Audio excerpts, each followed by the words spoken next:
Hey guys. How you doing?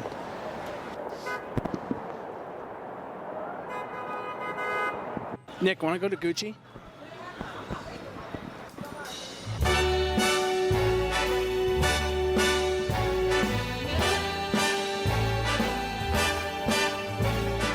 Is it possible if I could ask you a question? If you could describe Gen Z in one word, what would it be? Start spreading the news. Curious. Persevering. Creative. And yeah, that's it. Expressionary. They want to be heard. I guess, yeah, cool. We're very rambunctious in an overall sense. Oh God, I was not expecting to talk about this. Gen Z is exhausted. Creative. Unhinged. No, I'm kidding. I think we tend to let less things slide. I'd say reactive. Confusing. Cringe. Immature. Distracted. Probably unmotivated. Technology. Technology? Yeah. Technology? Liberal. Lazy. Laziness. Annoying. Stupid. Overstimulation. Like spoiled brats. That's 2 words though. Entitled. Why? Because. Tired. Yeah, tired's good. Why would you say that? Why would you say that? Because nobody sleeps enough. I'd say privileged. You're not in the kind of younger ages where you're kind of always been engulfed by social media to the fact that you can't breathe. Overstimulated or undermotivated? I see a lot of how to motivate yourself content, and I don't see enough getting out and doing stuff. Sad. Are you sad? Are you sad? A little bit. I'm going to say confused. We're at the impasse of lots of major events and we're all trying to figure it out. If you could describe Gen Z in one word, what would it be? You go first. Let's see. Panicked. Panicked? Why do you say that? Because I think we're all freaking out a little bit in terms of both big things like the inevitable death of the earth, and also small things like getting coffee. Right. Do you think stuff like climate change and global warming really is pushing us to be more productive and be more active and do stuff like that? I think so. I think we're trying to reverse a lot of the damage, but it's a sinking ship and we're rearranging deck chairs, you know.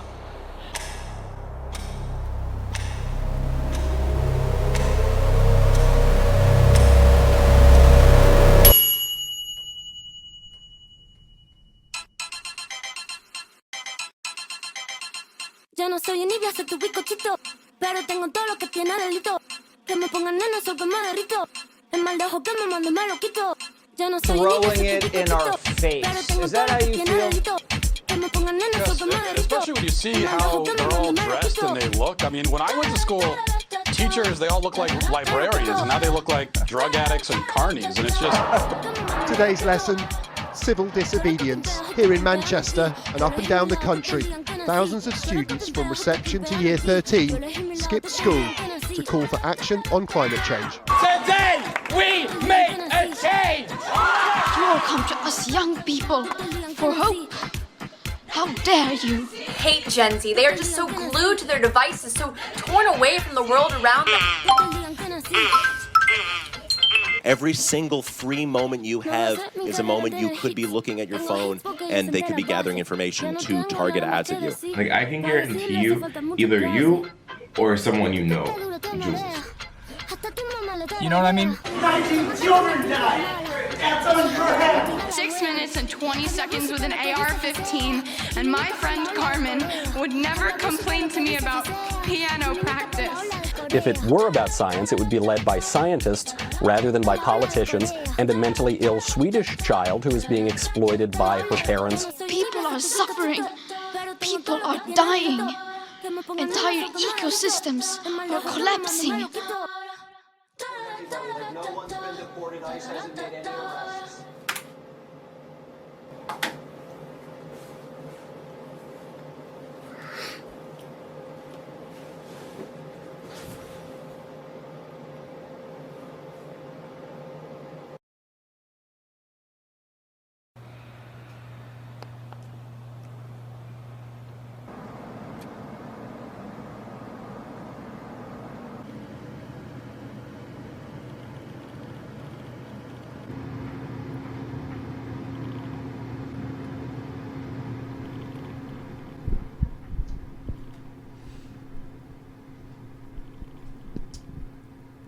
Hello everyone. I hope you're doing well. I'm here with Nicholas. Hello. We're not really sure what this is yet. We're just kind of in the very early stages of making it so far. Okay. So before you take a trip with these two white boys across the world, how about you get to know us a little bit? So, long before either of us had been interested in the end of the world or anything like that, Nick and I had been doing creative things and having creative endeavors for a long time. We met each other in school, we went to class together, and we kind of lived within the same friend group. But whenever either of us wanted to kind of do this creative thing, this new idea that we had, we would just go and do it, usually without thinking. And that definitely ended up with some interesting products of their time. So the first thing that we have to make is the dough. No. You have to swallow it. Christian. I'm getting a little bit of cayenne. Really? Yeah. Why did you leave the taste bud, Christian? It's too spicy. Really? Oh, I got it in my eye.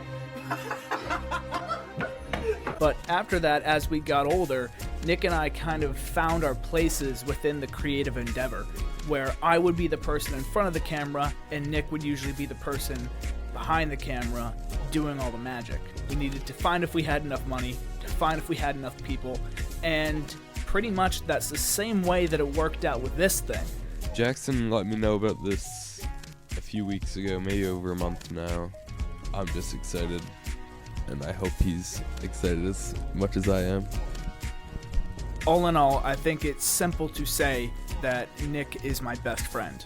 And when I thought of this project, the first person I went to ask was Nick.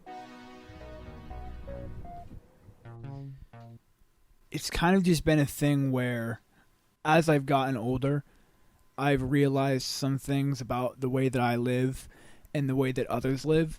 And I've realized that there's like such a huge difference between those two things. And I think that Nick and I really kind of connected in that certain viewpoint. So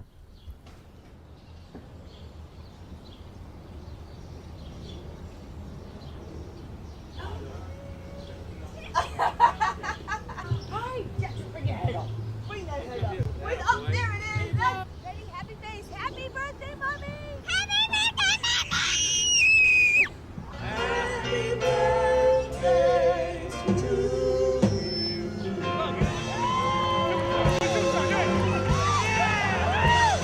Ah, yes, the good old life. With our fun little parties, my mom's egregiously short hair, and us dancing our white little legs off until we could dance no more. But the problem with that life is that it's not sustainable. There were problems back then, and those problems still exist now. And now that the pacey 4-year-old white boy is all grown up, he could not ignore them no longer. So, what does he do?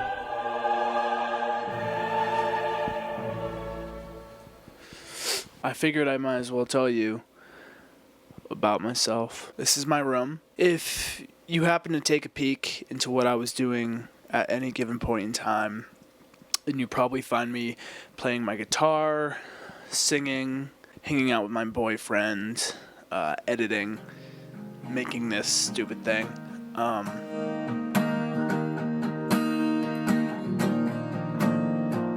Now that I say that, it kind of makes my life look very boring and simple, but I guess being a basic bitch is pretty on vogue nowadays, so I guess it's fine. My entire life has kind of been confined to this town that I live in. I moved around a little bit, but mostly it's kind of been the same place.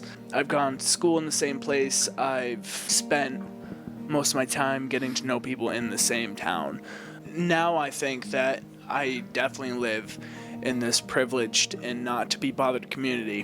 When I was younger, it was even more so the case. Privileged life.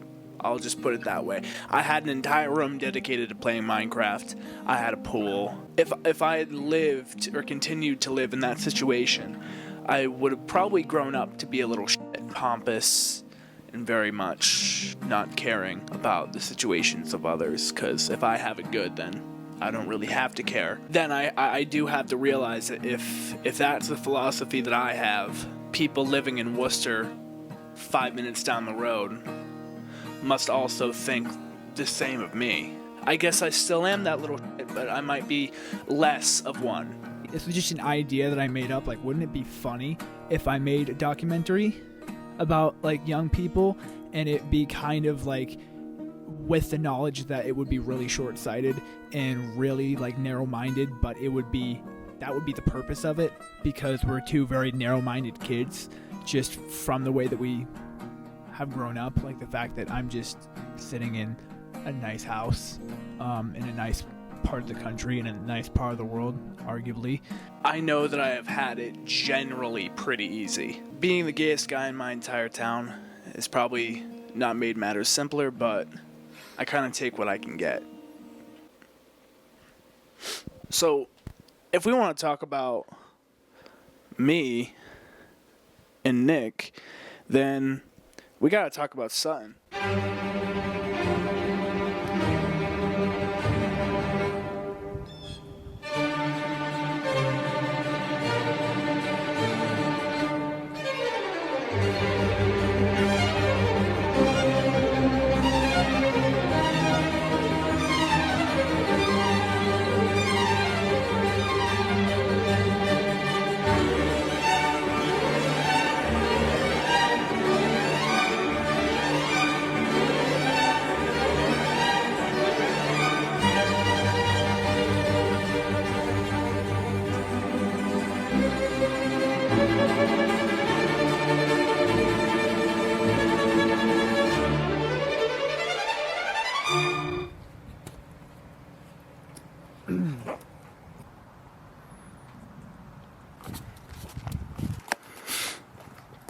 Yeah, this is kind of what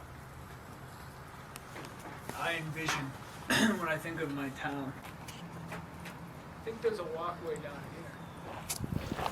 So, Sutton, Massachusetts, the town that people even 20 minutes away won't know what you're even talking about when you tell them where you live.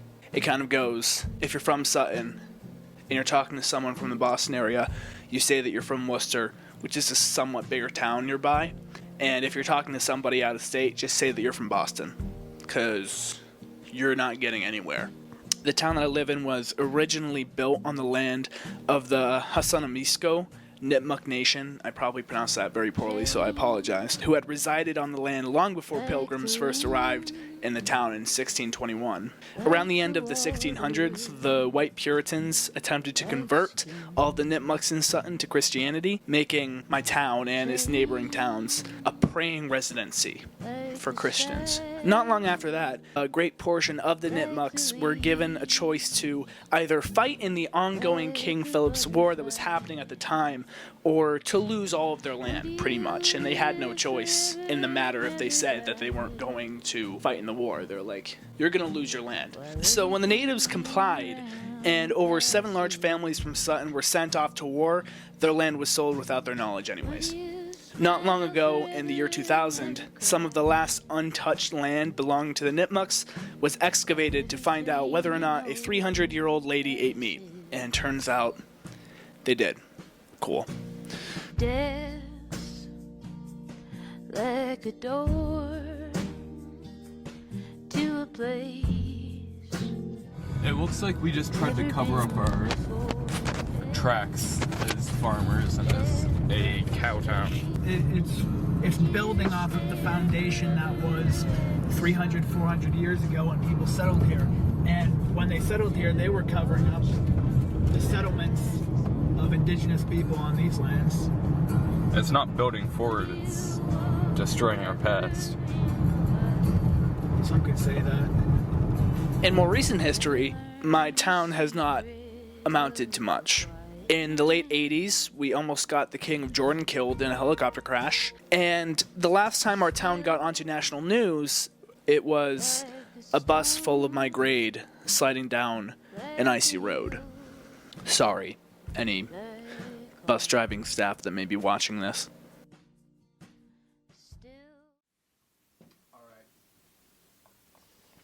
Alright, I'm sitting here with Principal McCarthy of Sutton Public High School. He's been with me or I've been with him more like for about 3 years now, but his experience in teaching has kind of been even longer than that. How would you describe the town of Sutton if you had to? Very, for the most part, affluent town, where the community really tries to come together for the benefit of everyone involved. We generally have great support from the community on the things that we do here in school. You know, we certainly talk a lot about the Sutton bubble, and that because of the size of the town and sort of the makeup of the school system, where you can literally go from pre-K to grade 12 walking through the halls and never get wet, because it's all on one campus. It's both meaningful in a way because you develop deep relationships with kids and with families and with the community in a way that you don't in a larger town like in Lowell, where I grew up. But it's also limiting because you're spending your entire life with just this one set of people, and then that can become homogeneous in the sense that like you feel that everything is like the same, and if you're a kid that's a little bit different, you might struggle against what's the typical Sutton kid. There aren't as many varieties of students in a small town. Just because it's a small town, that doesn't mean they're not there. But obviously in a place like Worcester or Springfield or Lowell or Holyoke or Boston, and that's why the bubble, lots of kids are like looking to get out of the bubble to have a more diverse experience once they leave Sutton. What do you think about Sutton, Nick? What do you think about the town you live in? It's the most, or the least diverse, and the least like, hold on, give me a minute, I gotta think. I don't know, I can't think on the spot like that. But how would you personally describe the town that Nick and I both grew up in, Sutton? So I think the best anecdote for that is that I didn't know Sutton existed before I had a job interview here. In terms of the bubble of Sutton, it can be a little bit conservative at times in a way that makes it tough, I think, to grow up and get different perspectives without judgment on any of the perspectives. Does that make sense? Like there feels like there's a little bit of bias on any of the perspectives that kids hear as they grow up. Does that make sense? I'll just speak to my experience. My experience is that the community is incredibly inviting. So I mean, I would just say that if we're just doing pure averages, the kids in Sutton are wealthier than the kids in South Hadley, than the kids in Worcester. But that's a very broad brush. And when we know that people are individuals, individual situations are unique. Just because you live in a town that might seem well off, that doesn't mean that you're not struggling financially or emotionally or physically. And so I wouldn't want to say like all Sutton kids are. I would say in general, just because purely on the demographics and the data available, Sutton is doing better than maybe the towns that I worked in previously. I think just at the moment, there's not much to be said because we're still in the very early stages of doing this. So I think before we get ahead of ourselves and say too much, we should just do it. Yeah, let's do this.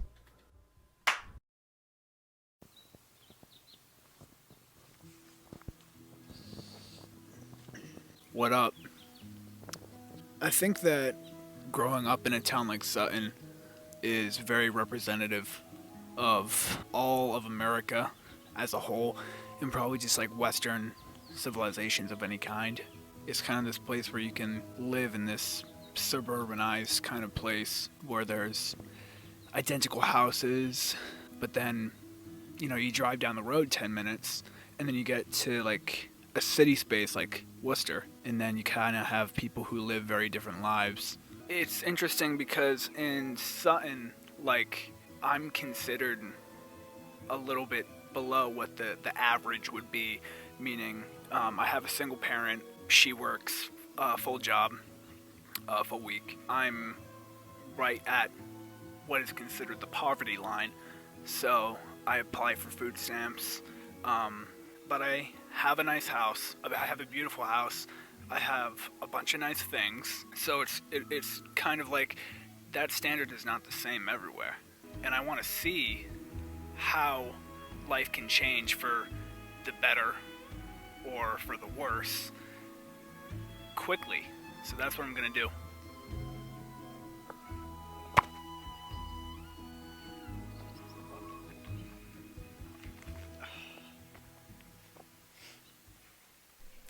Hello, how you doing?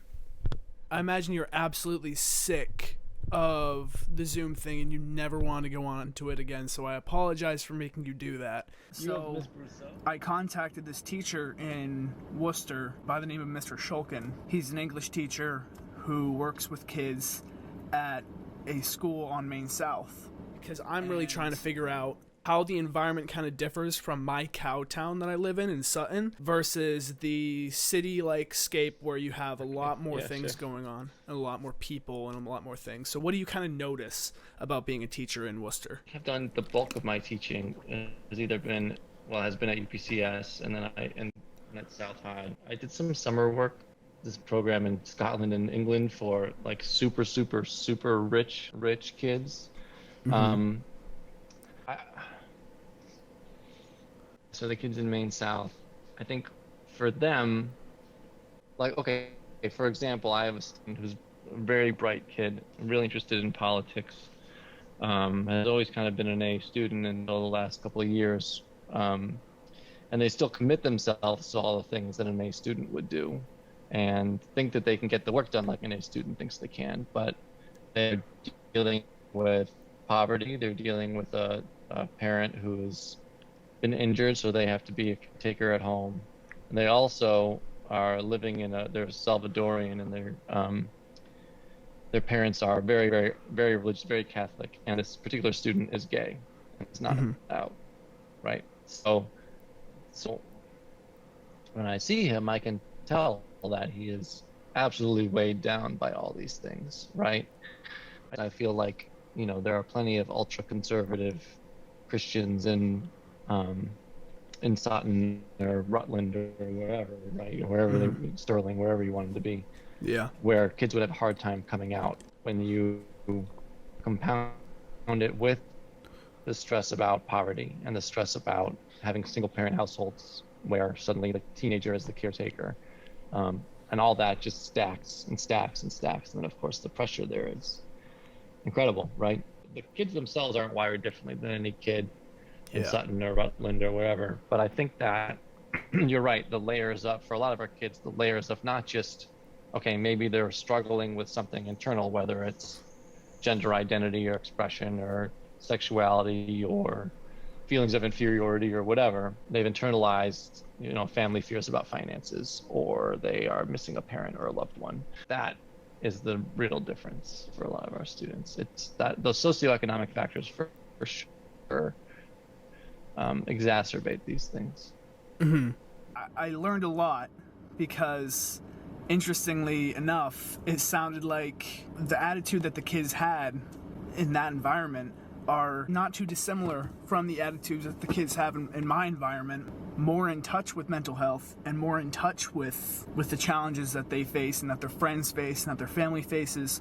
So some problems that I think about and I'll talk about, they are definitely black and white. Like either you fix it or you don't, or things are this way or they aren't. In terms of the way that people grow up, in terms of the way that kids live, it is so gray. It was kind of interesting to feel that sense of like even inadvertently generalizing a population of people, a population of kids. It's like no one's immune to it, especially me. Anyways. All right, we're in Boston. He took the bomb.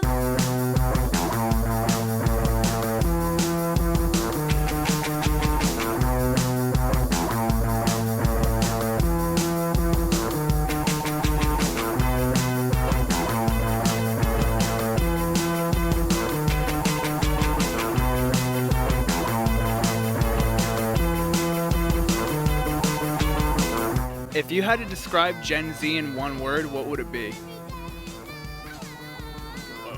I don't know if I was prepared for this. Yeah, me either. Just like the first thing that comes to your mind. Tired. Yeah, tired's good. The question is, if you could describe Gen Z in one word, what would it be? Cringe. Let's go. If you could describe Gen Z, the young generation, in one word, what would it be? Technology? Yeah, technology. Technology? Yeah. I need a minute to think. What's like the first thing that comes to your mind? Like spoiled brats. That's 2 words though. Why do you say spoiled? You say? How do you feel? I was gonna say something more like energetic, but I do feel I get it because it's like we're just slightly older than Gen Z. Think Gen Z, think young people. Like what do you imagine?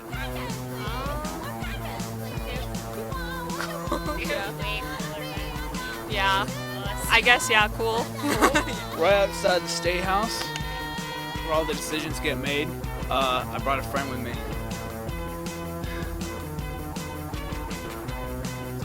What's up, Cam? I'm doing alright, how about you? How are you feeling about what we're gonna be doing today? I'm not much of a traveler myself, I don't go out much.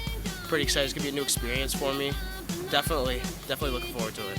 Honestly, now that you're bringing it up, like I wasn't thinking about it much, but now like it's a pretty big house. We're in a pretty familiar place. It's been on TV a bunch. Now me sitting in front of it, it's kind of a big thing. Are you ready to go talk to some people, Cam? 100%. Let's get ready. Let's go, baby. Tired's good. Why would you say that? Because nobody sleeps enough. Do you think phones might contribute to that? Yes. Why do you say that? Yeah, because like everywhere there are always kids with phones, and they're lonely, They seem lonely. Because it's like we're just slightly older than Gen Z, and I feel like we grew up with no cell phones, and we really had to slum it, We had more responsibility than Gen Z, I feel. Yeah. So do you think that We're relying on parents these days. Yeah. Do you think that cell phones have affected really how children have grown up nowadays? Absolutely. Yeah. Absolutely. In what ways do you think? Pressure of social media. We didn't have that. We didn't have iPhones in high school. We didn't get iPhones until college. Yeah. I didn't know what Snapchat Instagram was was, really a thing in Facebook. college. Yeah. Yeah. All right. Those are great answers. Thank you guys very much. Of course. Have a good one.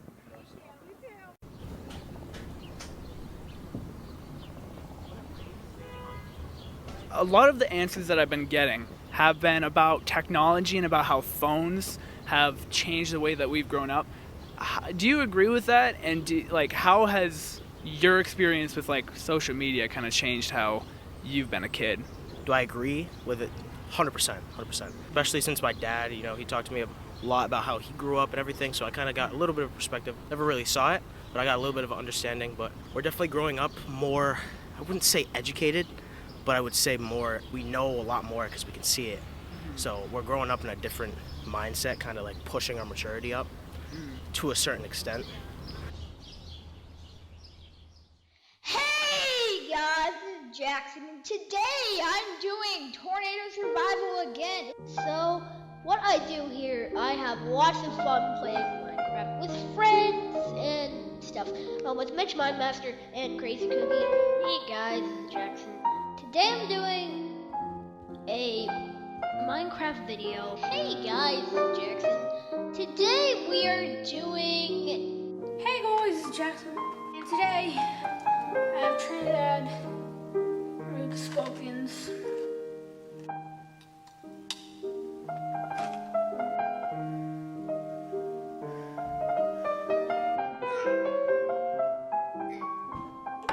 Oh my god, that's the worst thing that ever did this. Today I'm gonna be eating something. Oh, that is foul.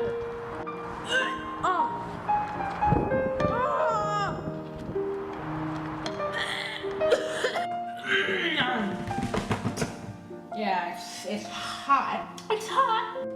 Ew, there's a bug in it! Ew! You guys, let's pour a little bit of soda out for this bug that died. Oh, it's alive! Hello, everybody.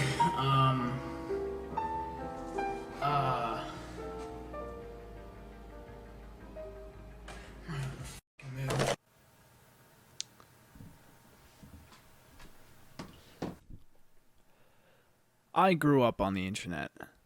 I think I got my first computer when I was around 9, so sometime around 2013. Being on the internet at such a young age taught me a lot of things. How to communicate with other people, how technology works, how to build a really sick house in Minecraft, you know, the usual stuff. But at one point, I had to ask myself, is it a good thing that I have such instant access to all this information at such a young age? I mean, even if my parents put a parental lock on my computer, I could figure out how to turn it off. And most of the stuff that you find on the internet are things that most people wouldn't have learned about until college. But I, along with all of my other 10-year-old friends, were being handed all this information. There was politics, violence, sex, drugs, funny cat videos, you name it. It got even worse as time went on. Like, the 2016 election, man, that time of the internet was absolute crap. You know what look at my African American over here. It was the sort of situation where you'd be witnessing these global acts of prejudice and hatred, then going into school the same day and learning about how to spell the word dinosaur. It was nuts. When you see how popular these certain people got, with the likes of YouTubers such as PewDiePie and Ray William Johnson, of course as a kid you think, wow, wouldn't this be amazing if I could do that? And so, you log on to Google and make a YouTube account. If I'm being honest, it was one of the best feelings in the world. The feeling of being seen, of people finding interest in you just being you. It was like, I was playing video games already, so why not just record myself playing video games so it's like I'm talking to a friend? But then you don't think about the other side of the coin, especially when you're a kid. I started my YouTube channel in 2014 and only stopped making videos on it in 2020. That entire part of my life, all my personalities, all my likes, dislikes, swears, unsavory language, friends, enemies, and heartbreak were on public display for all to view. It's great to look back on because it's almost like you have a portrait into your memories, but it's not great because everybody else can as well. Nowadays, you see this on Instagram or TikTok more than YouTube or Facebook or anything like that. It creates a certain situation where when you don't have as many likes or people don't pay as much attention to you as your previous post, you take it as a personal insult. You take it like people don't value you anymore. And even if you don't intend to feel that way, that's still how it is. At one point, it can become difficult to distinguish your identity in the real world from your identity on the internet. And at some points, you're neither human nor an android. There's some odd gray space between.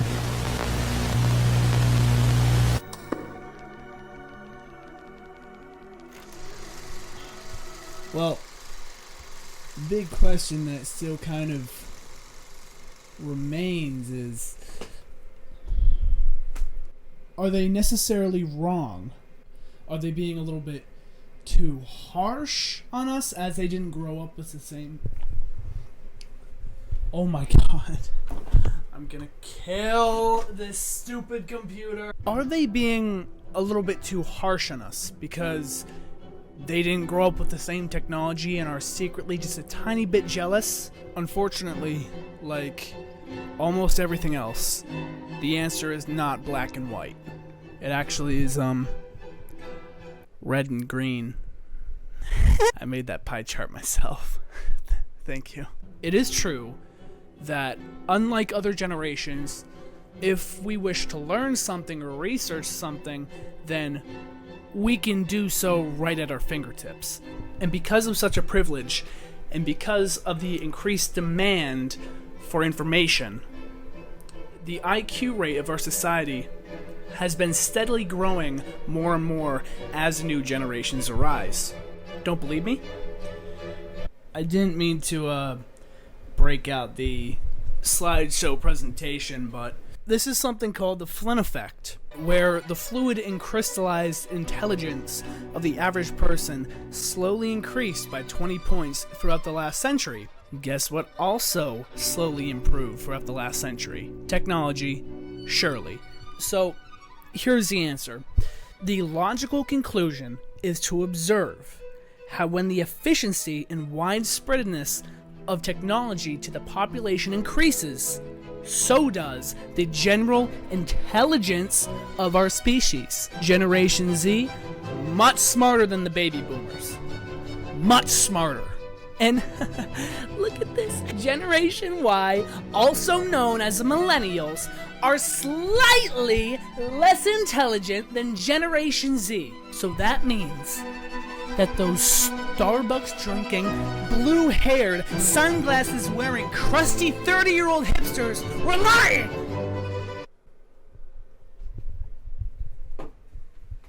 They're liars! Only a little bit, however. Even though that we're generally a little bit smarter than the rest of the generations, good job, we seem to have an exponentially decreasing knowledge of the physical, tangible world around us. As Flynn, the discoverer of that little cute chart that I was putting up earlier, he wonderfully said, they have all these modern skills, and yet they come out of university no different than the medieval peasant who is anchored in his own little world. Lovely. But he does have ethos to speak of. Back in the old days, to learn about something new, let's say a new product, you would have to be walking down the sidewalk and see a nice capital-driven poster up on the nearby crack den and think to yourself, yes, that does seem pretty cool. Now, a majority of the youth go through this entire process online. 85%, in fact. And about that whole anchored in his own little world part, it is undeniable that 71% of Zoomers spend over 3 hours watching online videos or scrolling through social media daily. And yes, between the millennial generation and ours, the attention span has dropped by about 4 seconds. Closer to that of a goldfish. But, if you are part of this age group, like me, you probably understand and would argue that this time is not merely wasted. All those 3+ hours can be used talking with people who you would never rather communicate with.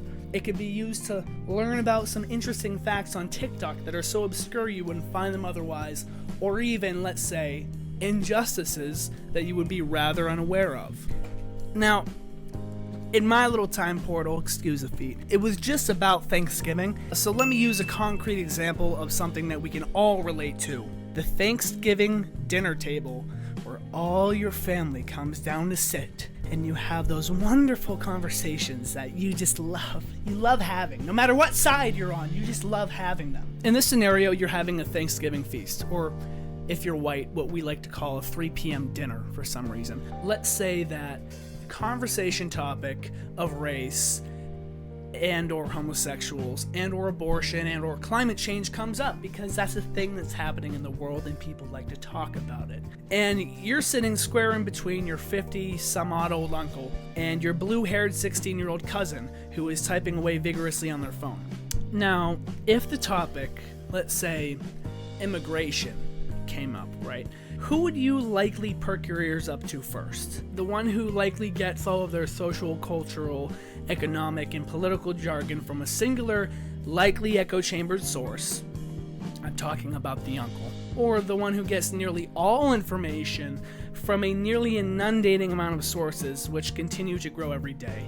And yes, some of this information can definitely be heavily biased and straight up false most of the time, and it can include topics as meaningless as doubloons or Five Nights at Freddy's or hashtag Slay Queen 2024. But if we look on the other hand, we have a few online grassroots movements that are a tiny bit more important to our culture, such as, I don't know, hashtag Black Lives Matter, hashtag Me Too, hashtag March for Our Lives, to name a few. These were instances where people got an abundant heap of news, both in favor and in spite of this activism that led to massive social upheavals. Information of George Zimmerman's acquittal after the murder of Trayvon Martin made the BLM hashtag spread like wildfire.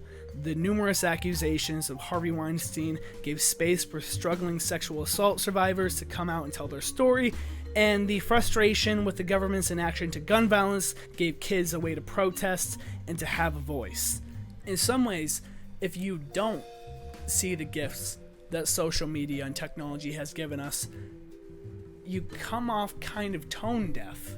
But don't worry, once again, I have proof. According to the Institute for Politics, Democracy, and the Internet, 48% of citizens that are engaged in online politics or activism end up attending a rally or protest for a social cause, compared to the mere 6% of the average population.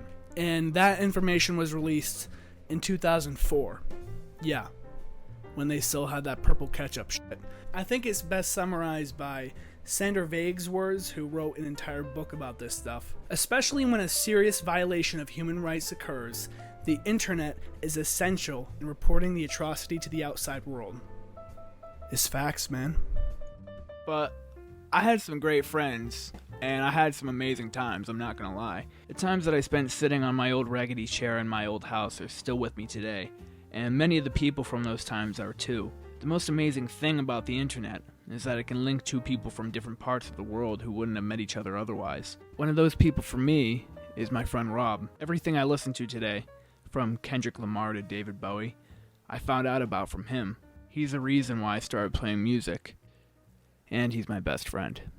How are you feeling, Rob? I'm feeling pretty good. How about you? How does it feel to kind of be in this place? Has seemed like an epicenter of culture, and also meeting a friend that you've known for like years online. Pretty crazy, especially after the past 2 or 3 years of like COVID, and I wasn't even allowed in America for 2 years, which is pretty hard to believe, and it kind of feels like everything's gone back to normal. This is a topic that kind of came up a lot when I've been talking to people and asking them about our generation. A lot of them said one of the biggest roadblocks that we have is technology and our phones. How do you think the internet and the technological aspect of society affects the lives of young people like us?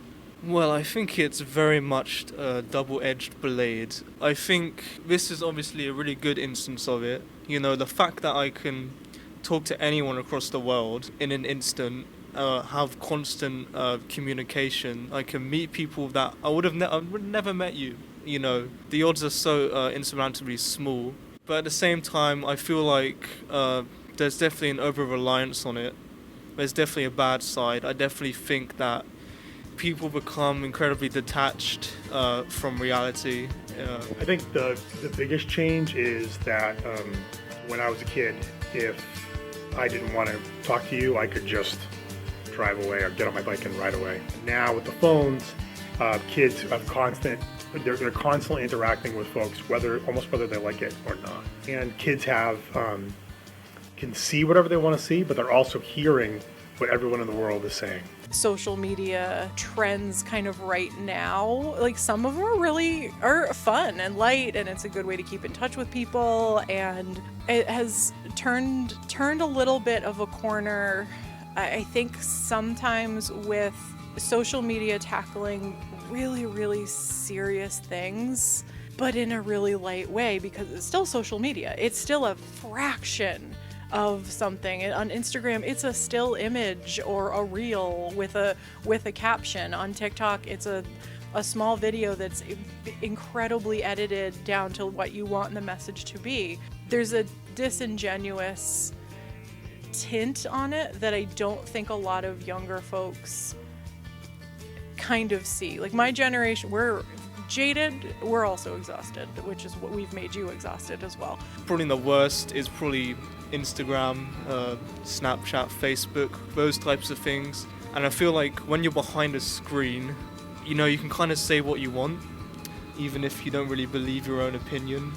Removing the face-to-face aspect could actually bring out people's true nature, which is, again, a double-edged blade, because I feel like people in real life are a bit more laid back, and if you spend too much time on the internet, you start to hate everyone.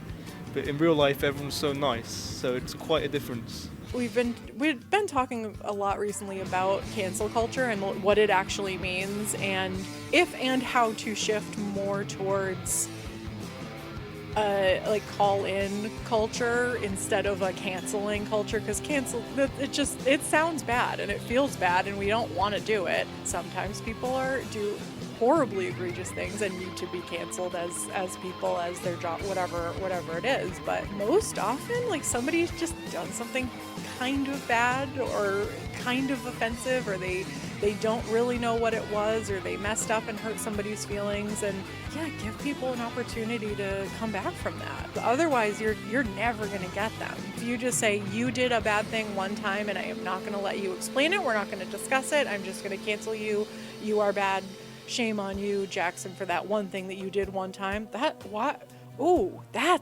That's tough. We start doing that, everybody's going to have to live on their own island and not associate with anyone ever anymore, because we're humans. We are going to make mistakes. And like, having a little bit of room for explaining and doing better, I think, is probably what we need to do a little more of. It could go from like, yeah, man, dabbing fidget spinners, LeBron James, like that stuff's all cool. And then within like 2 months, it's like, what are you, like 45? No offense. Wow.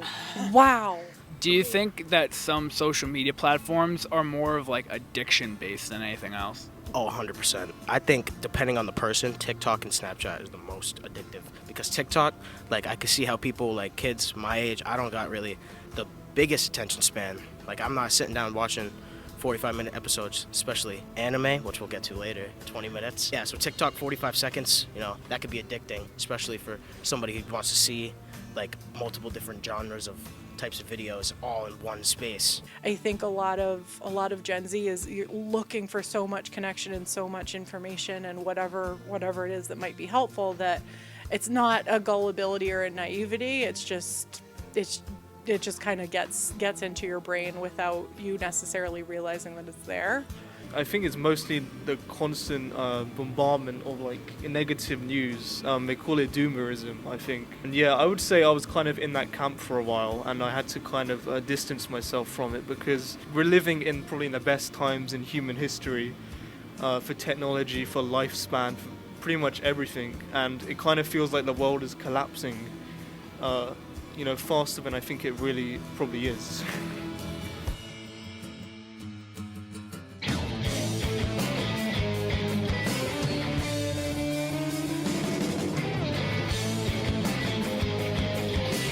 Rob had a point bringing up doomerism. It's this kind of self-absorbed idea that no matter what you do, there's still going to be hate and sadness within the world. So, what do? You do nothing. And, even worse, you can join them. And instead of breaking down these major roadblocks, you contribute to them.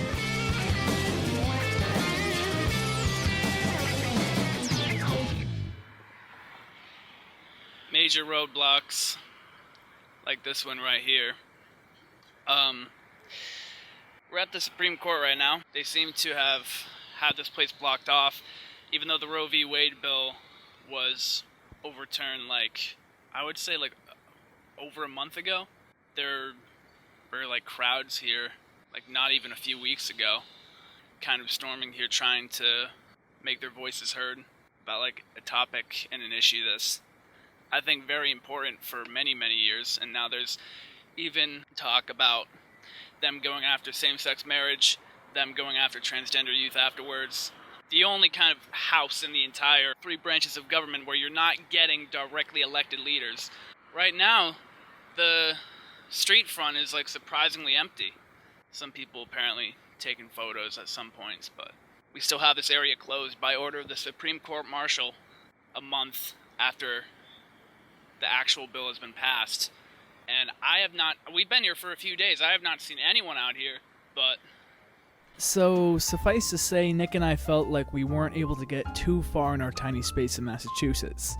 For despite the punk kids and hipster millennials, there wasn't a heap of corporational or world-changing action happening. And at this time in the world, all the way back in about July of 2022, there was a certainly great deal of change happening. This was a civil rights movement, a young people's movement that seemed to be growing by the minute. No matter the opinions on it, Nick and I were determined to get down there and discover what people had to say. After all, kids in our own town had their very large variety of opinions, so we assumed the scope of thought would have been far more advanced in the nation's capital. So we drove down. And to our surprise, it was eerily quiet. It had been only a few weeks after the Supreme Court decision, and normally we would be led to expect a gigantic crowd standing outside the Capitol or the courthouse or the White House, but all we saw were tourists.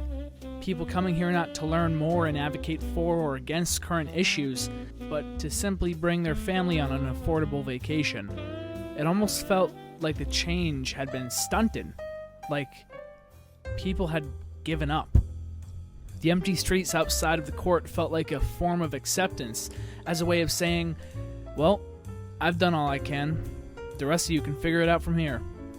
Problem is, if you end up relying on others to do your unsolicited work, you're surely going to end up being disappointed. So the only thing left standing there was us, and a few stern looks from the Secret Service.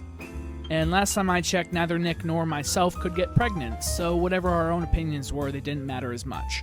Quickly we found that we had to search for some answers, instead of merely coming across some. And oh, did we find some interesting takes. What do you think about Roe v. Wade being overturned? No comment. Hi, excuse me. Do you mind if I ask you a few questions? And when you read it, you know all the story about that side. Okay, thank you so much. Thank you very much.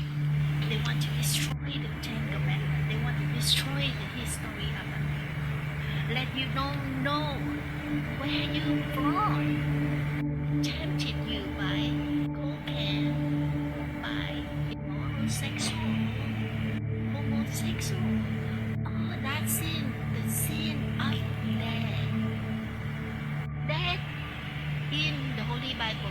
That means your life never had any grace and blessing from God at all, forever. Do you think that homosexuality and sex and drugs have gone too far in America?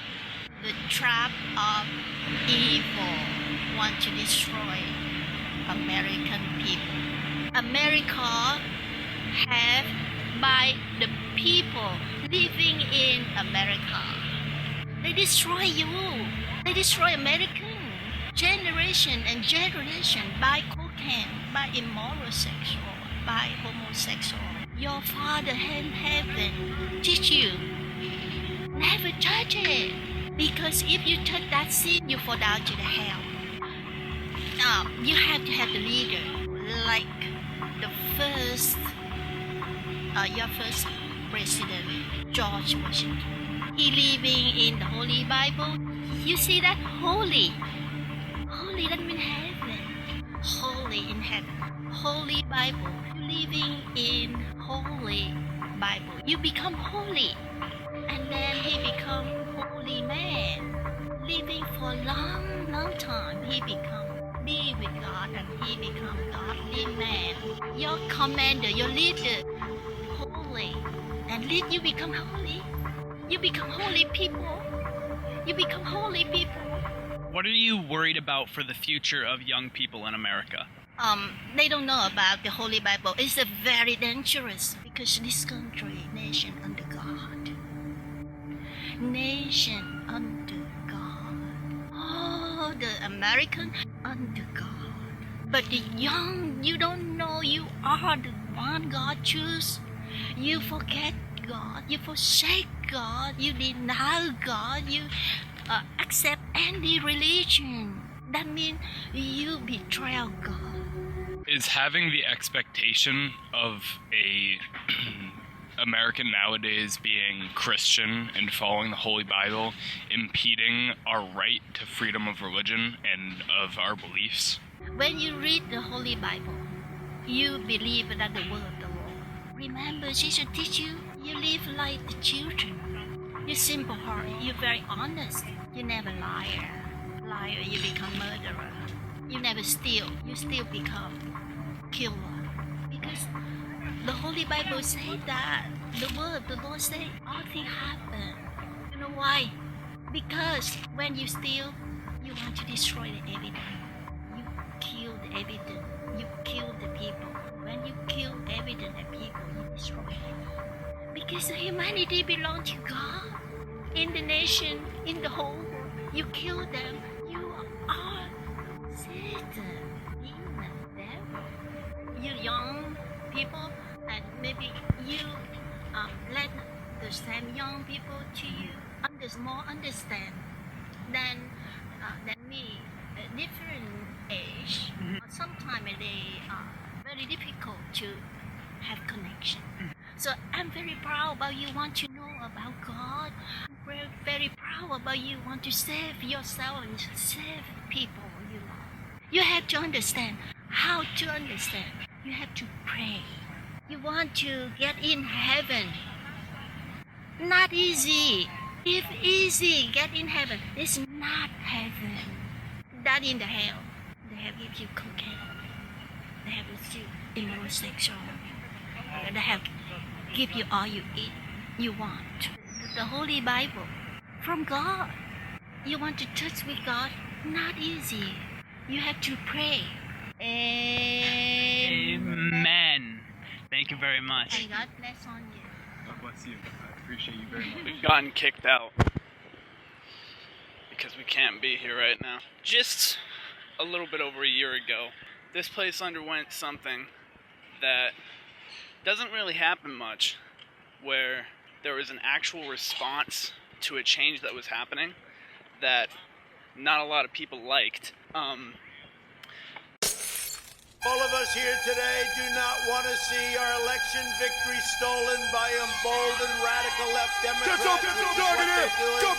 stolen by the fake news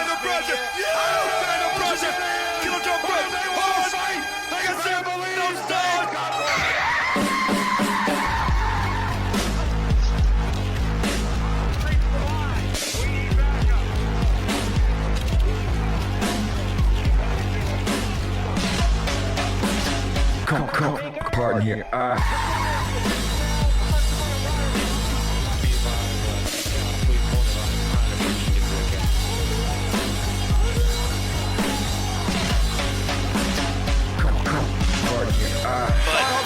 instead of it being for something productive, it was for something that was based on a complete conspiracy. You actually saw the power of what people can do, but not really in the way that it should have been.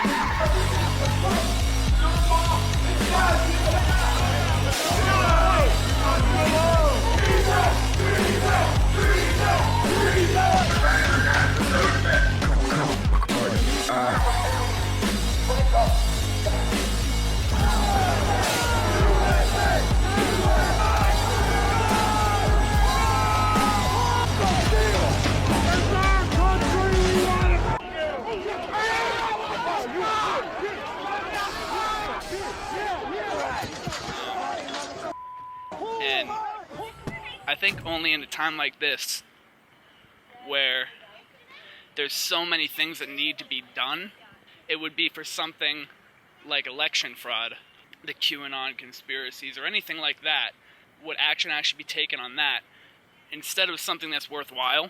I don't really want to focus too much on one country or one place, but I feel like it is important because there's so many things that go on here that will affect the way in which we live, and our children will live, and their children will live for years and years past. It's good to realize the power that people have and the amount of change that can happen when people actually realize that something's messed up. But there's a way to go about change in smart, methodical ways. There's ways to go about changing things that will just repress us for tens, hundreds of years, because a few years ago we could go there and we could just walk around and we could talk about whatever we want to talk about, but now two kids just go up and try to want to show the significance of what a place this is, and then we're like, nah, get out, you can't be here anymore. But when one little conspiracy kind of takes hold on the internet for too long, I guess that's a little bit more important, apparently deemed by the older people, the older generation in this country.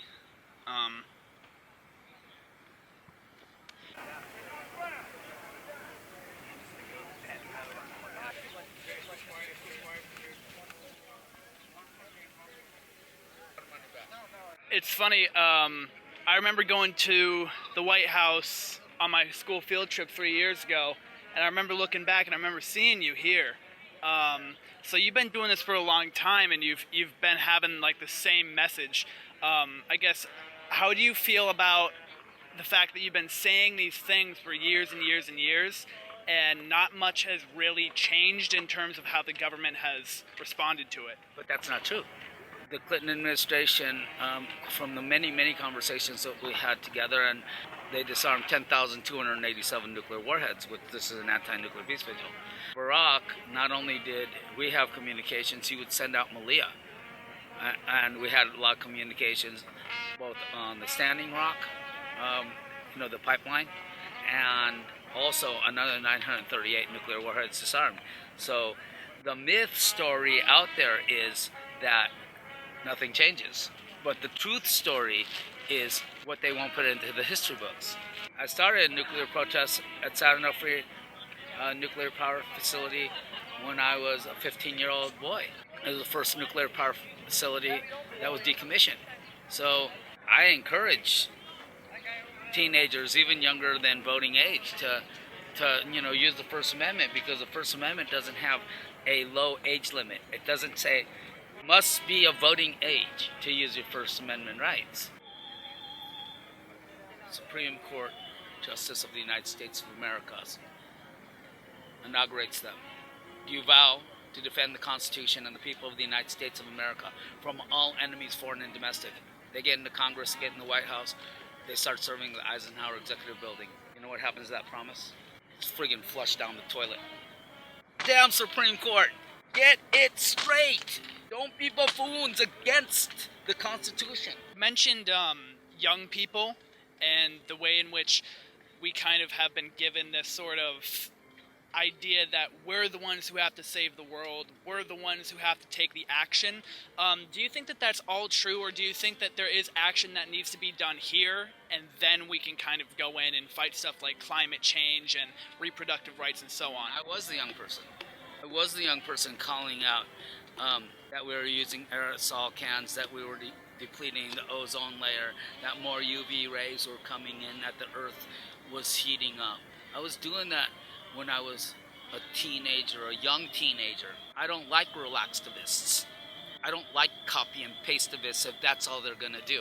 If they're gonna share good information, be an activist. Active is in the word activist. Do what you guys are doing. Interview people.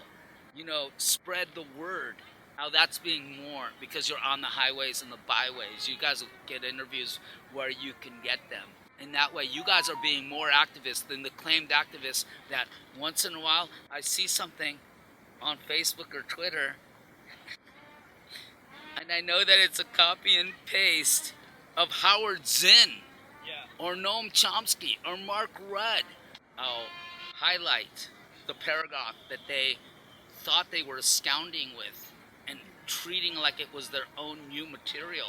I come from a town that's very much like this cow town, rural place, where I think a lot of young people like me are very easily able to just kind of ignore the issues that are happening, whereas here it's kind of difficult to do that because you're right in the middle of it. What would you say to kids who live in that space who can just be ignorant of those issues to get them to actually start caring about these things? Fortunately, all my experience has been in places like Los Angeles, population bigger than many countries, New York, but it serves true for anybody in the United States of America. You still have the right to freedom of speech and expression. On that, it's somebody from your own community that has to rise up and be the Paul Revere. Without Paul Revere, without the British are coming, guess what? You don't have the French, Poland, you don't have Haiti, and you don't have Spain. So if you're just sitting around and you're just talking to your buddies about how horrible it is, you're not doing nothing. You're just talking smack. We don't want 2,800 people to die in Europe because Europe, they build houses without air conditioning because they never thought that the day would come when it'd be hitting 104, 103. Only 3 years ago, the all-time high in England had been 94 degrees. Then it was broken to 97. Thank you. And then it was broken again by 7 whole degrees. That's not like barely breaking it. 7 degrees is significant to break an all-time high. Being in a place that underwent a somewhat terrifying reminder of the times we live in, how do you think you would compare the life of young people in America? And we already kind of talked about this, but kind of the political and social lives of people in America as compared to people in the UK. Well, I think in the UK we tend to take things a bit less seriously. I feel like over here, I don't know, it feels like there's a lot of infighting that just isn't a thing in the UK.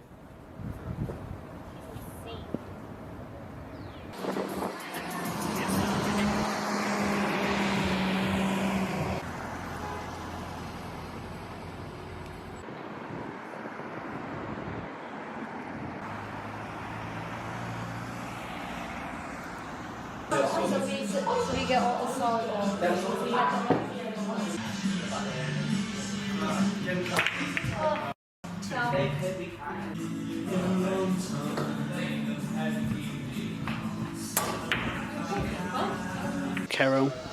Carol, what's one thing you want to tell the world? We all feel like we aren't meant to be here. We all ask ourselves, why am I here every day? And that is the most human thing that you can do. Woo!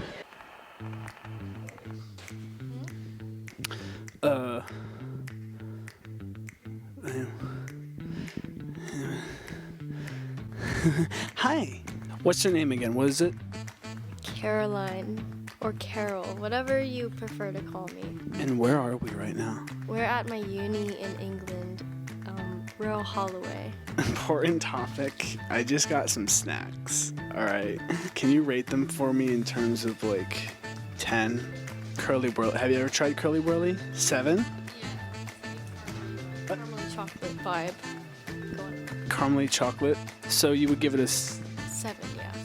7? Okay, I'll see if we agree. Why? It's like a milk daddy. Like a milk dud. No, like a milk daddy. Have you ever heard of a milk daddy? I've heard of a sugar baby. Like Sugar baby? Mm-hmm. No, it's a sugar daddy. Wait, no. Milky Bar. You've never had a Milky Bar? Never had a Milky Bar. Cheers. White chocolate. White chocolate, very much white chocolate. 7. A real 7, but...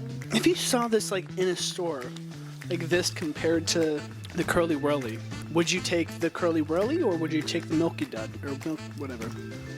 I think I would take the Milky Boy. Okay, so then it's more than a 7. Okay, so now we have the Buzz mixed sweets. Ever had mixed sweets before? No, I don't think. Don't care. Jelly Baby vibes? Do you like Jelly Babies? Not really. So I would rate it personally an 8 out of 10. What would you say? 6 out of 10. And in terms of the way that we are handling climate change as a generation, would you give that a 5 out of 10 or would you give it above? How we are handling climate change. Mm-hmm.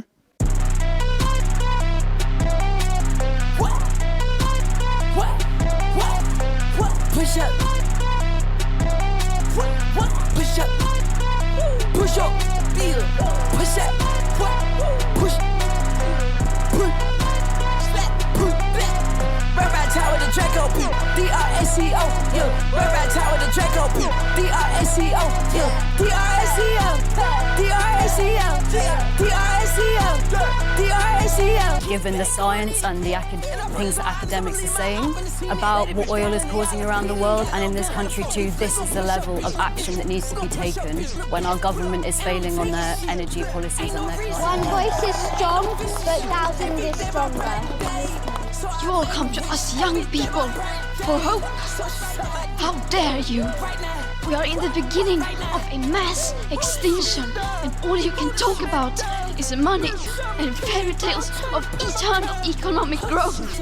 How dare you?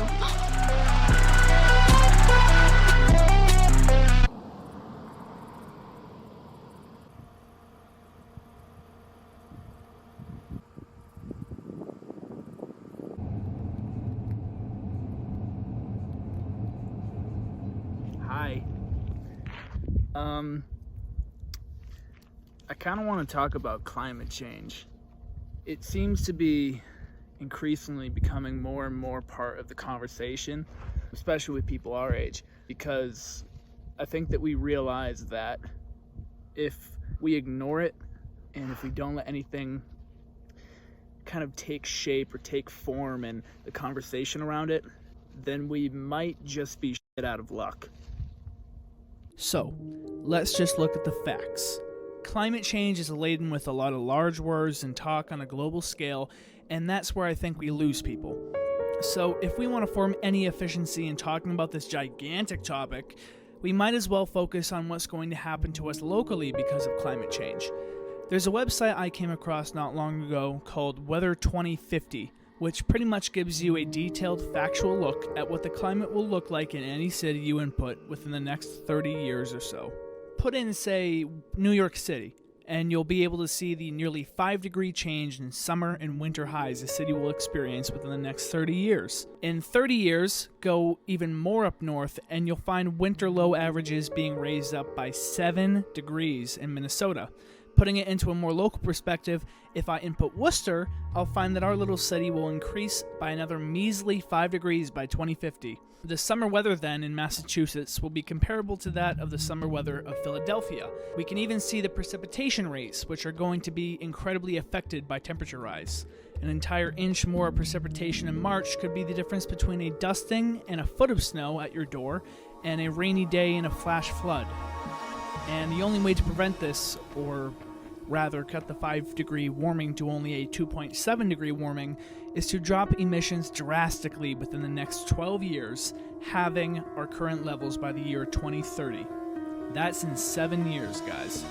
And it seems like we've gone backwards. I mean, during the COVID pandemic, we all hated being inside, but we saw how much the air felt lighter, nature seemed to be taking a breath, the foliage was nicer, summer not outrageously hot, nor winter outrageously cold for us up in Massachusetts.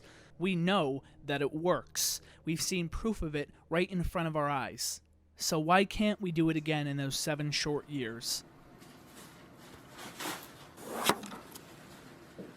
I guess the thing that I would like to know mostly from you, because you have a lot of experience with kids, what would you tell somebody, especially around our age group, like who doesn't necessarily think that climate change is that big of an issue? Oh. All right, I'm going to start with the fact that we have a lot of human beings on the planet. We just hit 8 billion people on the planet, which is more than twice as many people that were on the planet the day I was born. And even if we originally didn't have such a huge impact, there's a lot of us and we are having an impact. We have a lot of affluence, we have a lot of technology that we didn't have before. We are burning fossil fuels, we're changing the habitat, we're taking habitat away from animals, we're changing food webs. It just seems impossible to me that an 8 billion number species wouldn't be having an effect on the environment.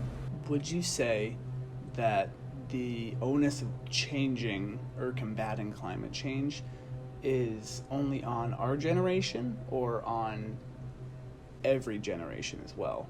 I'm disappointed that what happened in the 1970s hasn't continued. We lived through a period where we saw polluted water, we saw cancer clusters, we could look out the window and see polluted air. In the 1970s, a lot of legislation was passed. And I think that people got passive because they didn't see the pollution in their face. Unfortunately, we've gone backwards. And it's not for your generation to solve. I'm really thrilled the Inflation Reduction Act has a huge amount of money and support for green energy. People who are going to school to be environmental scientists will be able to find careers in it. Mm-hmm. What obstacles do you think we have to overcome, whether it be in what we do, our practices, or in our mindset about it? Despair is the biggest obstacle, the feeling like it doesn't matter what I do. And in a way, we are past the point where our very small individual actions are going to make the biggest difference in the climate. We are to the point that we need to only support companies that have green practices, and we have to support legislatures who support big corporate nationwide change. The way it has an impact is because if we make those individual choices, like to eat more vegetables, eat more locally, use less fossil fuels, make green choices, we are also influencing what corporations will do. If people won't respond to climate issues because they feel it's the moral and ethical thing to do for the world, they will respond for economic reasons. If we can change people's economic motivation by our individual choices, then there's power in that. It is projected that by 2040, 2050, there will be at least a 0.51 to 1.5 increase in the average global temperature everywhere in the world. You know, while some people, probably not here, would appreciate that increase, maybe to get away from the snow, I imagine the people living right near the ocean, where the sea levels will rise, or the places where starvation and heat exposure is already a problem enough, I'm not sure if they'll appreciate it as much. Because of that temperature increase, we would lose about 30% of biodiversity. It's somewhat sickening to think about. It makes you wonder why there hasn't been action taken yet. And in terms of the way that we are handling climate change as a generation, would you give that a 5 out of 10, or would you give it above? Well, I guess it depends on the individual. As me, I think I might be at like a 5 or 6. There's definitely things I'm trying, and there's definitely things I could be working on. Governmentally, where I am right now, I want to say 3. And where I'm from, I want to say 2. Out of 10. Do you think that our generation is capable of fixing or taking on the problems that we face? I hope so. I think it's a lot. I think it's a lot to have to think about our futures and stuff. Like, I feel like it's maybe not something we want to have to do, but something we're going to have to do if we want to maintain a better future for Earth. I always hear people saying, like, Earth is always going to be here, but we're not. So, like, it doesn't really matter what we do. It's really up to us, like, what we want to do. Because no matter what, like, Earth doesn't care. It's just a planet, but, like, it's our responsibility. You know, all these people, they, usually like to tell younger people that the onus is on us to do the work, because by the time they're gone, they're not going to have to worry about it, but we are, and then our children will, and their children will, if we'll make it that far. But they are the ones in power, and they are the ones making the decisions. I wish Nick was here. He would probably give me much more interesting things to say, but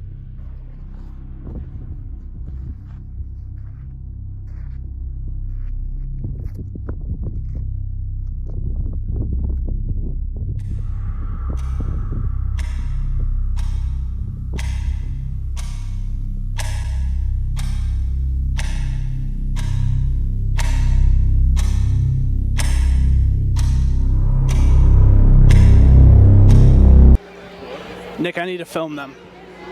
We need to talk to him, Nick.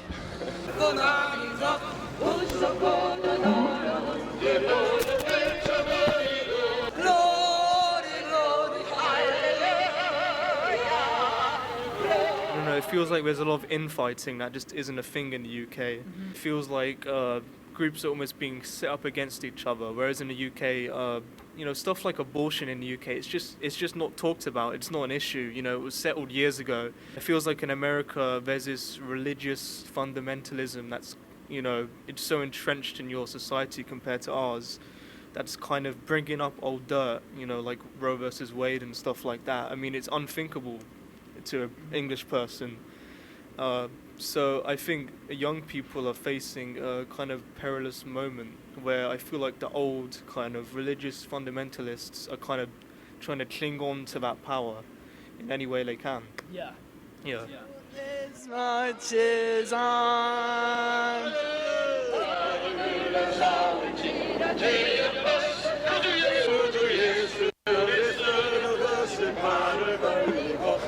Glory, glory, hallelujah. We should walk around. I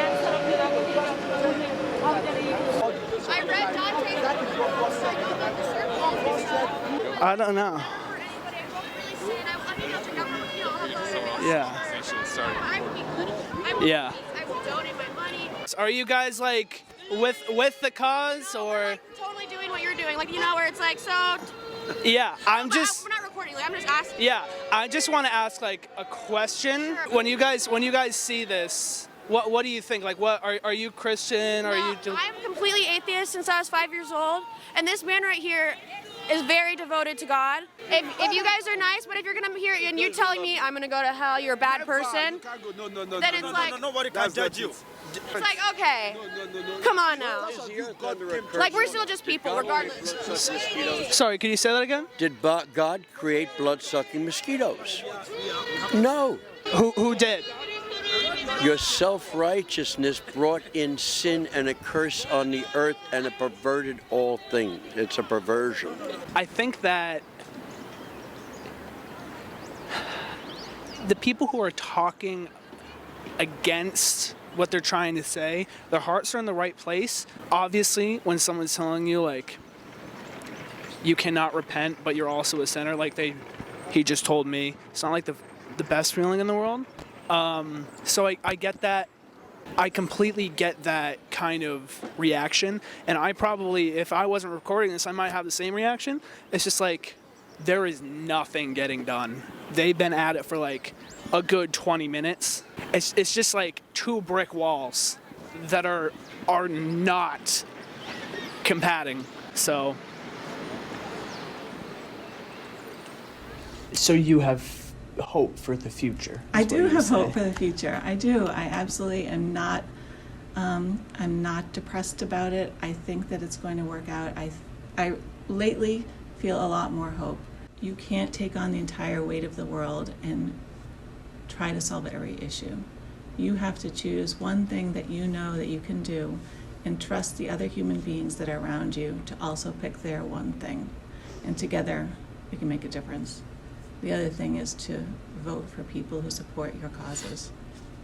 Insofar as the doom and gloom part, okay, fine. Yeah, it's there, and there are definitely going to be parts that are really, really hard and parts that we don't like and things that don't turn out the way that we want. Just wanting to know about the world and about yourselves is so cool. So I will tell you, and I will tell Nick, and I'll tell all of the rest of everybody, just do it. Like, be yourself, whoever that is. If you don't know day to day who that is, all right, try out different things.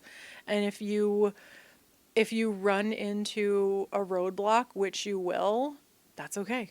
You take a breath, you pause, you figure out how to get around it, how to get through it, how to back up and go a different way, whatever it is, that's okay. I hear scary statistics that I think it was coal that's going to be gone in 50 years or something like that, or less. Yeah, I think I am hopeful. Either I'm ignorant and I don't want to think that can happen, or I'm hopeful. One or the other. I think that for most people, things will be fine. So I think in that sense, it's really sad. I think that if you're in the US and you're your age and you don't live near a coal power plant or aren't redlined into some environmental disaster area, then you're probably okay. So you and I will be fine, I'm assuming. Yeah. But for a lot of people, no, I don't think so. And I think that's really unfortunate. But I also don't think that people are going to notice. I don't think people here are going to necessarily know, right? 50 years from now, things might be hunky-dory, and that's just how it's going to be. And it's not going to be, oh, well, things are great now, but because of humanity's actions from 1900 to 2030, 10 million people died who didn't have to, or something like that, or however many species of animals went extinct. Yeah. Here's one more item for you, the last in our civics book. Rights. Boy, everyone in this country's always running around yammering about their fucking rights. I have a right, you have no right, we have a right, they don't have a right. Folks, I hate to spoil your fun, but there's no such thing as rights, okay? They're imaginary. We made them up, like the boogeyman. The Three Little Pigs, Pinocchio, Mother Goose, shit like that. Rights are an idea. They're just imaginary. They're a cute idea. Cute. But that's all. Cute and fictional. Now, if you think you do have rights, one last assignment for you. Next time you're at the computer, get on the internet, go to Wikipedia. When you get to Wikipedia, in the search field for Wikipedia, I want you to type in Japanese Americans 1942, and you'll find out all about your precious rights, okay? All right. In 1942, there were 110,000 Japanese American citizens and good-standing, law-abiding people who were thrown into internment camps simply because their parents were born in the wrong country. That's all they did wrong. They had no right to a lawyer, no right to a fair trial, no right to a jury of their peers, no right to due process of any kind. The only right they had, right this way. Just when these American citizens needed their rights the most, their government took them away. And rights aren't rights if someone can take them away. They're privileges. That's all we've ever had in this country is a bill of temporary privileges. And if you read the news even badly, you know that every year the list gets shorter and shorter and shorter. You see how it's doing?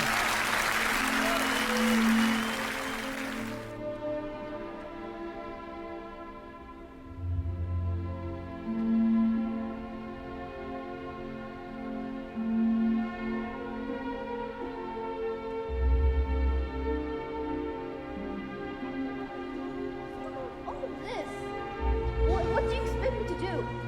Fix it? I'm only 10. I can't even do anything anymore. I just want to be a doctor or anything to help my people. I can't. I'm just a kid. I don't even know what to do. Then that does require some level of panic. We are in the midst of the 6th mass extinction, and the extinction rate is up to 10,000 times faster than what is considered normal, with up to 200 species becoming extinct every single day. Erosion of fertile topsoil,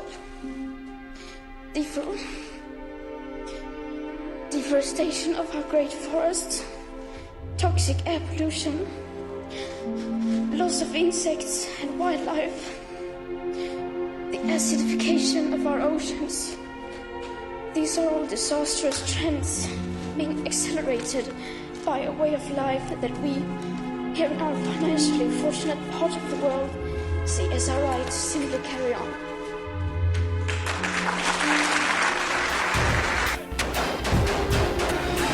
Machine gun bacon. The approach of the Democrats is to try to take away firearms from law-abiding citizens. Oh shit! Oh my god! Oh my god! He's inside the school shooting at the kids! What would you want people to know about your Ellie? Sweetest girl you've ever had a chance to meet. And I had the honor of coming to with them. I always told them I'd give my life for them. Some of them were sneaky, some of them were talkative, some of them were shy and quiet, but they were all precious. A shooter to obliterate my sister. You couldn't recognize her. Look at me. You couldn't recognize her. One of the teachers killed. His wife had called him to say she was shot and dying. 6 minutes and 20 seconds with an AR-15, and my friend Carmen would never complain to me about piano practice. Aaron Feist would never call Kira Miss Sunshine. Alex Schachter would never walk into school with his brother Ryan. Scott Beagle would never joke around with Cameron at camp. Helen Ramsey would never hang out after school with Max. Gina Montalto would never wave to her friend Liam at lunch. Joaquin Oliver would never play basketball with Sam or Dylan. Elena Petty would never. Carol Lugren would never. Chris Hickson would never. Luke Hoyer would never. Marquine Duque Aguiano would never. Peter Wang would never. Alyssa Al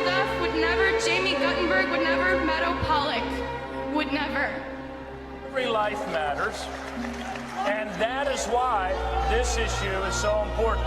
Black lives matter, white lives matter, all lives matter. This guy looks like he's up to no good, or he's on drugs or something. It's raining, and he's just walking around looking about. Okay, and this guy, is he white, black, or Hispanic? He looks black. It's on his jaw for me. It's on his jaw. Stop it.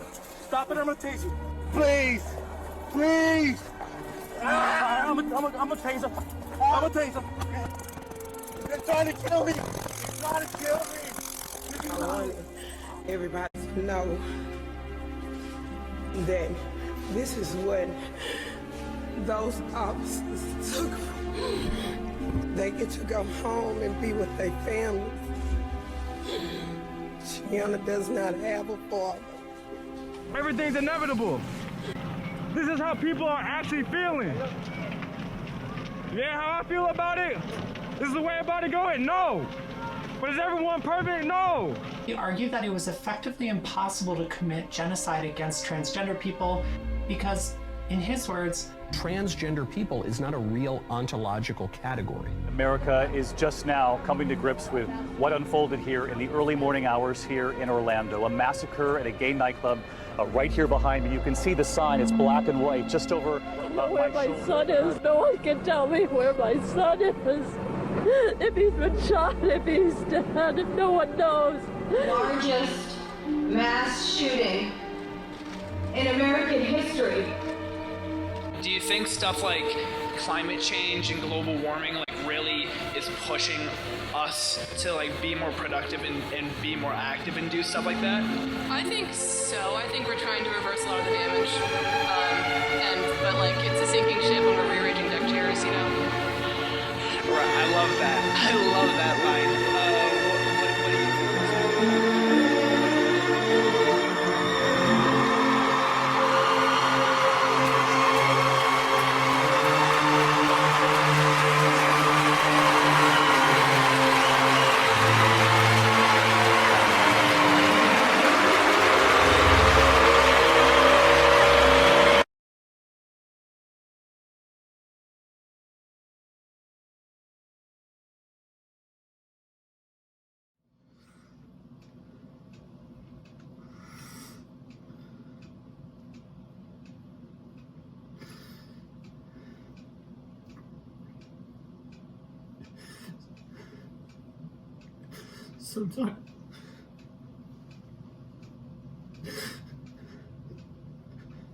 Sometimes it's a little bit hard to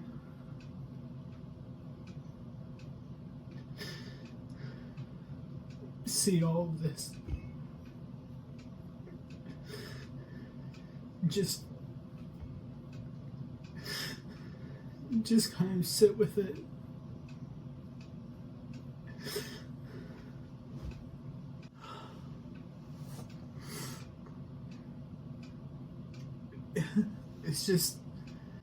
It's difficult to know that we're next.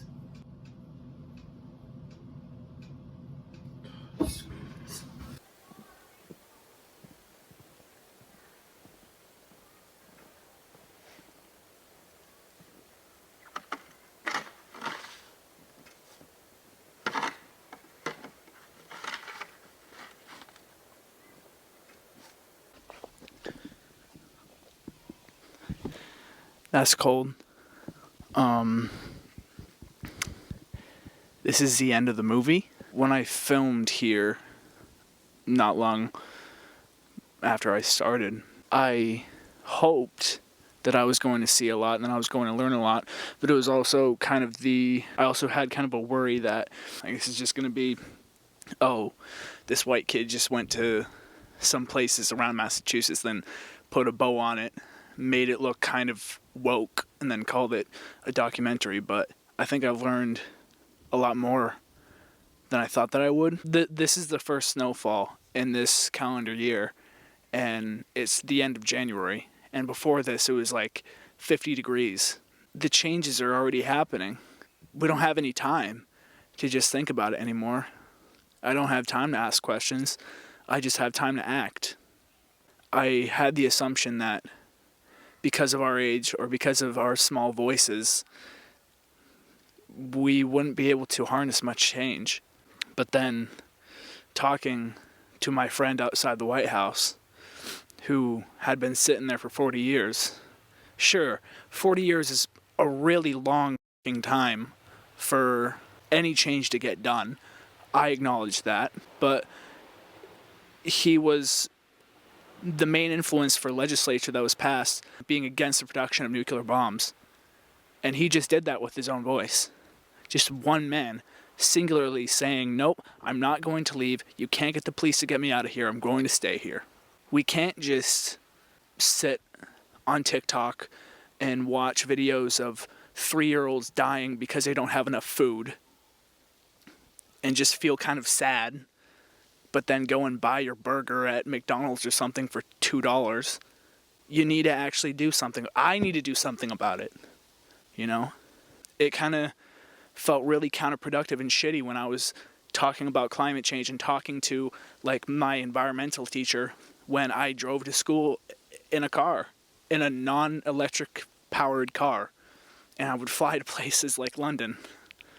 When I asked the question, do you have hope for the future, I either got, yes, I have hope for the future, we're going to make it out of this, or I had someone like, no, I really hope, but no. The thing that kind of makes me feel a little bit okay is that even those people who said no have that twinge of hope. That woman that I talked to in Boston in the little picnic saying that the ship is sinking, she sure as shit thinks that we're actually going to go down like the Titanic, yes. But I know she's going to do all in her power to make sure that that doesn't happen. I know that the people who said no are going to do what they can. If you're watching this and you're like, well, I knew, or now I know that I need to make a change, but if you don't want to, that's up to you.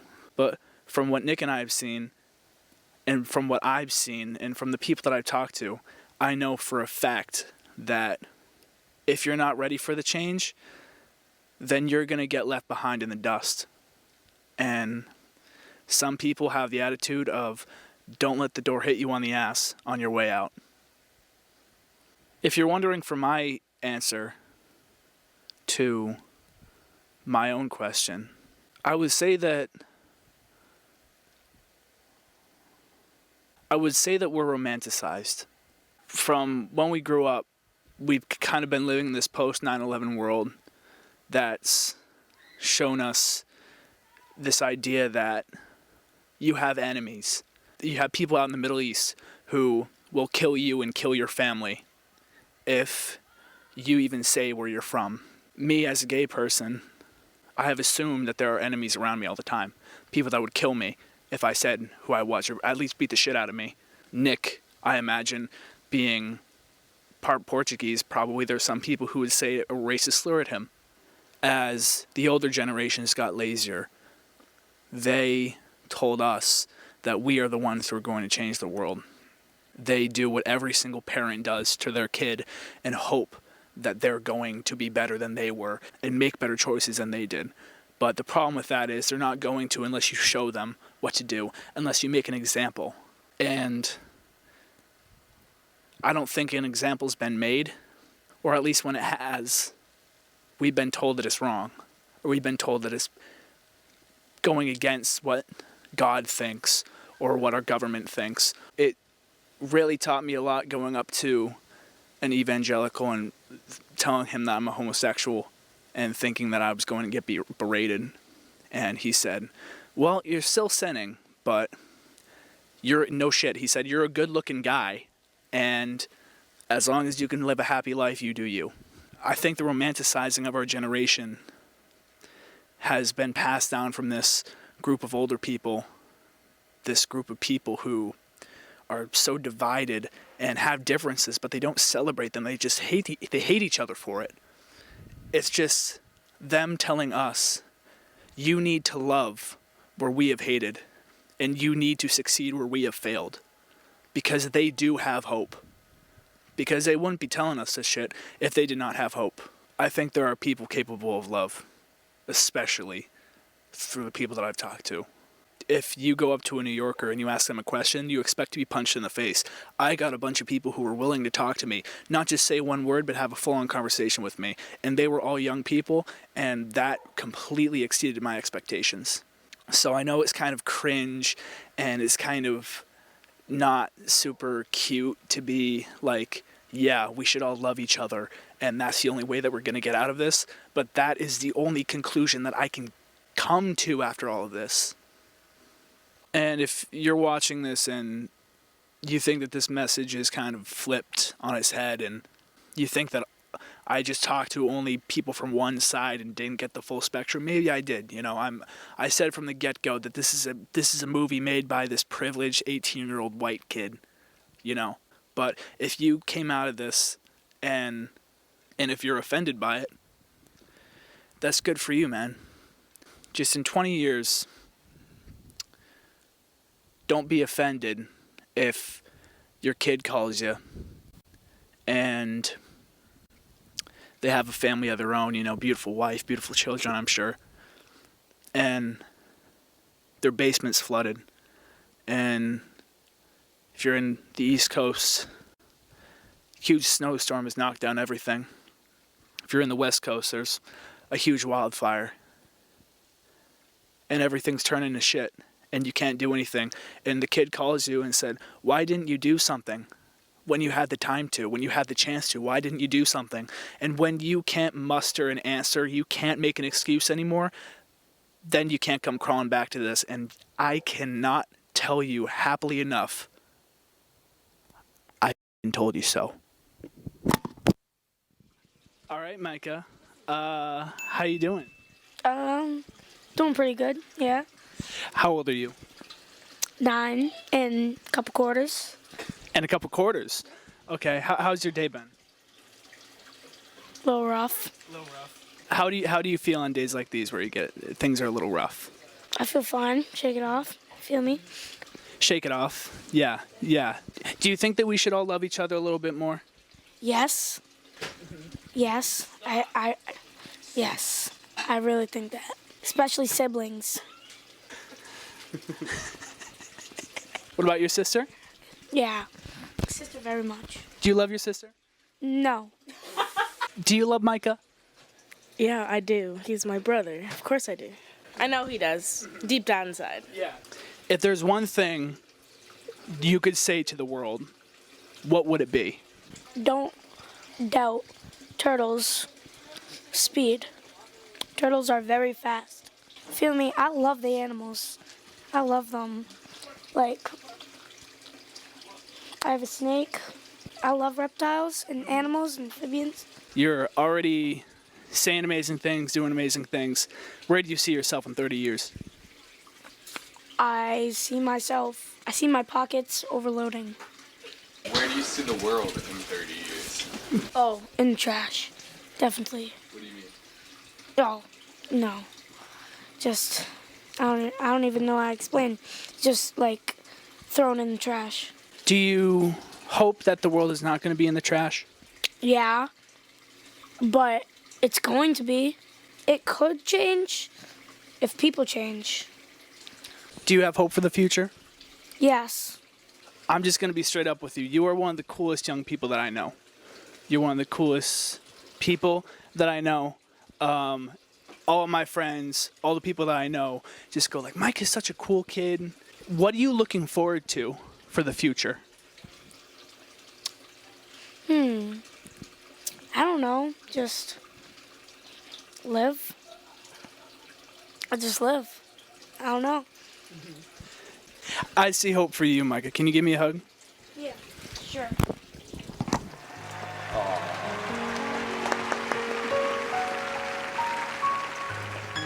That's it. That's the end.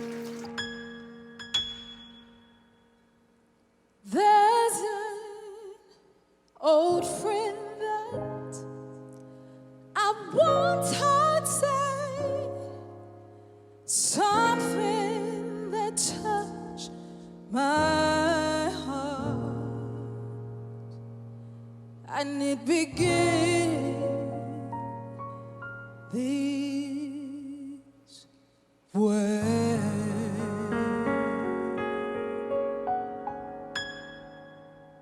I was born by the river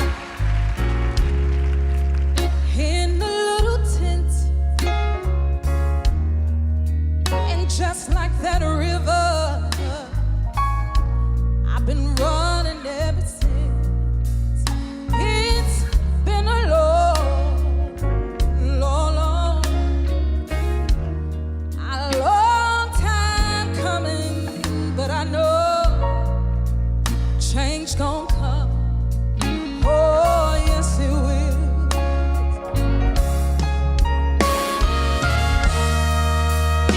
Said I go to my brother,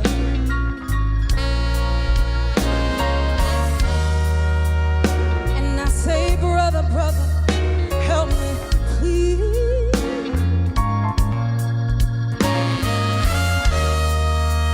But when I go to my brother, y'all hear whines of knocking me back down on my knees. There's been times when I thought I wouldn't last for long, but somehow I think I'm able to carry on. It's been a long, long time